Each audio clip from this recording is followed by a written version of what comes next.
প্রথম মানব হজরত আদম আলাইসাল্লামকে সৃষ্টি করে আল্লাহ পাক যখন হজরত আজরাইল আলাইসাল্লামকে জীবকুলের প্রাণ সংহারের কাজে নিয়োজিত করেন, তখন তিনি আরজ করলেন, হে পরওয়ারদিগার, মৃত্যু সেটা আবার কি?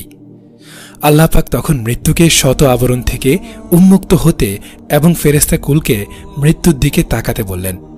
সকলে মৃত্যুকে দেখার জন্য দাঁড়ালে আল্লাহ পাক মৃত্যুকে বললেন, তোমার সকল ডানা মেলে এদের উপরে উড়ে বেড়াও এবং তোমার সকল চোখ খুলে এদের দিকে তাকাও।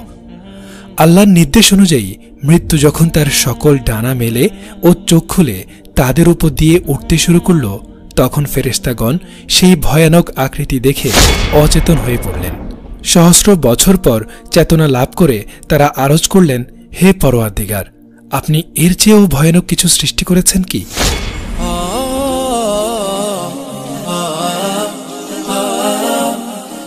আল্লাহ তাআলা মৃত্যু সৃষ্টি করে শত আবরণের ভেতর অদৃশ্য করে রাখেন।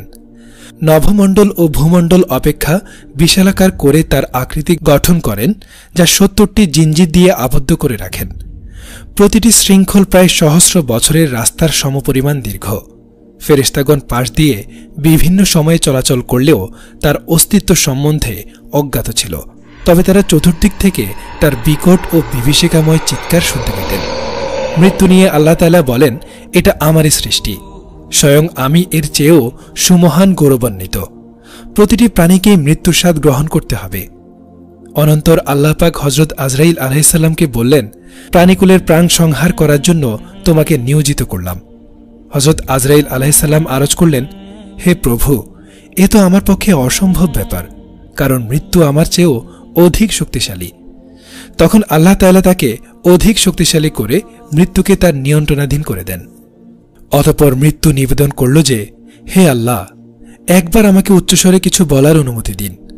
আল্লাহ তাআলা অনুমতি দিলে সে উচ্চস্বরে বলল, ও হে প্রাণীকুল, আমি সেই মৃত্যু যে বন্ধুবান্ধব, পিতামাতা, ভাই বোন, স্বামী স্ত্রীর মাঝে বিচ্ছেদ ঘটায়, ঘর বাড়ি ইমারত বিরান করে ধ্বংসস্তূপে পরিণত করে। তোমরা গগনচুম্বী অট্টালিকায় অবস্থান করলেও আমি তোমাদের নিকট পৌঁছাব। সবাইকেই আমার স্বাদ নিতে হবে। মানুষের অন্তিম মুহূর্ত ঘনিয়ে এলে মৃত্যু বিকট মূর্তি ধারণ করে উপস্থিত হয়। মৃত্যু পথযাত্রী সেই বিকট আকৃতি দেখে বলে, কে তুমি, কি চাও?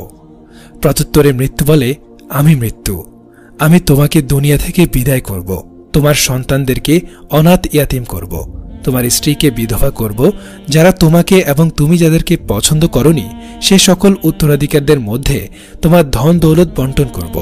তোমার নেক আমল আজ তোমার সঙ্গী, তাছাড়া আর কিছুই তোমার কোনো উপকার করতে সক্ষম হবে না।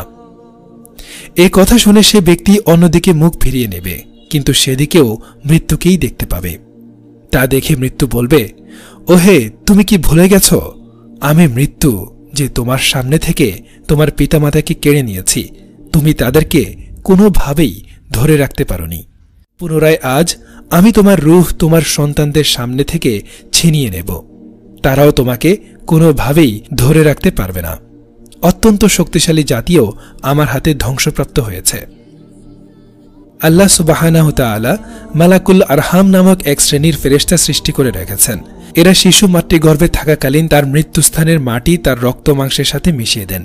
ফলে জন্মের পর মানুষ যেখানে সেখানে ঘুরে বেড়ালেও মৃত্যুর পূর্বক্ষণে রক্ত মাংসের সাথে মেশানো মাটি যে স্থান থেকে নেওয়া হয়েছিল সেখানে এসে উপস্থিত হয় এবং সেখানে তার ইহলীলা সাঙ্গ হয়। এ বিষয়ে আল্লাহ সুবহানাহু তাআলা ঘোষণা করেন, হে নবী, আপনি বলে দিন, তোমরা যদি আপন গৃহের ভেতরও থাকো, তথাপি যার যেথায় মৃত্যু লেখা আছে তাকে অবশ্যই সেথায় পৌঁছাতে হবে। হাদিস শরীফে আল্লাহর নবী সাল্লাল্লাহু আলাইহি সাল্লাম বলেন, প্রাচীনকালে হযরত আজরাইল আলাইহিস সালাম নবীগণের সাথে সাক্ষাৎ করতে আসতেন। একদিন তিনি হযরত সুলাইমান আলাইহিস সালামের দরবারে উপস্থিত হন।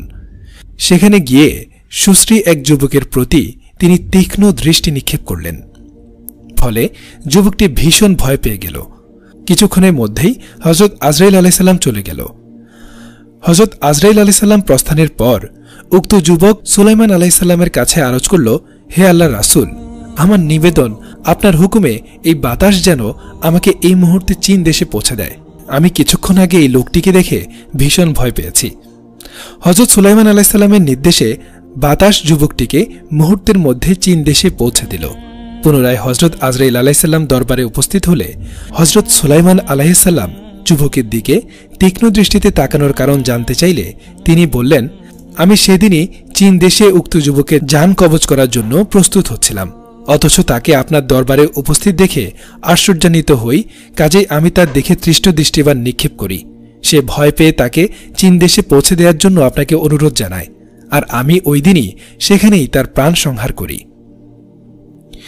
মৃত্যু কখন আসবে? নবীজি সাল্লাল্লাহু আলাইহি সাল্লাম সাহাবায়ে কেরামদের জিজ্ঞেস করেন, মৃত্যু সম্পর্কে তোমাদের কি ধারণা? অর্থাৎ কে কতদিন বেঁচে থাকবে, কার কখন মৃত্যু আসবে, এ সম্পর্কে তোমাদের ধারণা জানতে চাই। উপস্থিত সাহাবীরা একজন বললেন, ইয়া রাসূলুল্লাহ, আমি যখন সকালে ঘুম থেকে উঠি তখন আমার এই বিশ্বাস হয় না যে রাত পর্যন্ত আমি পৌঁছাতে পারব, এর আগেই হয়তো চলে যাওয়ার ডাক এসে যাবে। দ্বিতীয় ব্যক্তি বললেন, ইয়া রাসূলুল্লাহ, আমি যখন 4 রাকাত নামাজ পড়ার নিয়তে জায়নামাজে দাঁড়াই তখন আমার এই বিশ্বাস হয় না যে 4 রাকাত আমি শেষ করতে পারব। হুজুর সাল্লাল্লাহু আলাইহি সাল্লাম বলেন, এবার শোনো, আমার অবস্থা হলো যখন আমি নামাজে একদিকে সালাম ফিরাই তখন আমার এতটুকু ধারণা হয় না যে আমি অন্যদিকে সালাম ফেরাতে পারব। সুবহানাল্লাহ। সুপ্রিয় দর্শক মণ্ডলী, জীবনের 1 সেকেন্ডের ভরসা নাই, মৃত্যু যে কোনো মুহূর্তেই চলে আসতে পারে।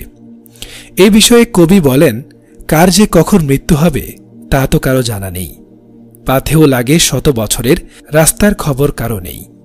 হজরত ইমাম মালিক রাদিয়াল্লাহু তাআলা আনহু সুদীর্ঘ 17 বছর পর্যন্ত মদিনা মুনাওয়ারায় দ্বীনের শিক্ষা বিস্তারে লিপ্ত ছিলেন। একবার তিনি স্বপ্নযোগে হুজুর আকরাম সাল্লাল্লাহু আলাইহি সাল্লামের সাক্ষাৎ লাভে ধন্য হন। তিনি রাসূল সাল্লাল্লাহু আলাইহি সাল্লামকে জিজ্ঞেস করেন, ইয়া রাসূলুল্লাহ, মৃত্যু কখন আসবে? নবীজি সাল্লাল্লাহু আলাইহি সাল্লাম হাতে 5টি আঙ্গুলের দিকে ইশারা করে চলে গেলেন। ইমাম মালিক রাহমাতুল্লাহি আলাইহি রাসূল সাল্লাল্লাহু আলাইহি সাল্লামের ইশারার উদ্দেশ্য সুস্পষ্টভাবে বুঝতে পারলেন না।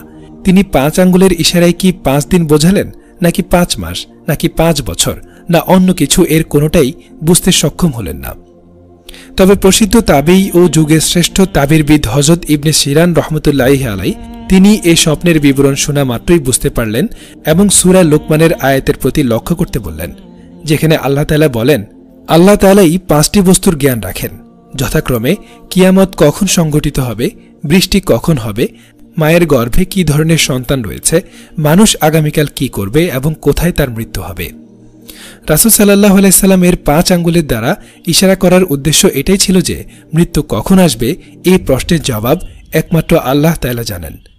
5টি বস্তুর জ্ঞান আল্লাহ পাক কাউকে দান করেননি। আল্লাহ সুবহানাহু ওয়া তাআলা আমাদের সবাইকে উত্তম মৃত্যু এবং ঈমানের সহিত মৃত্যু দান করুক। আমিন।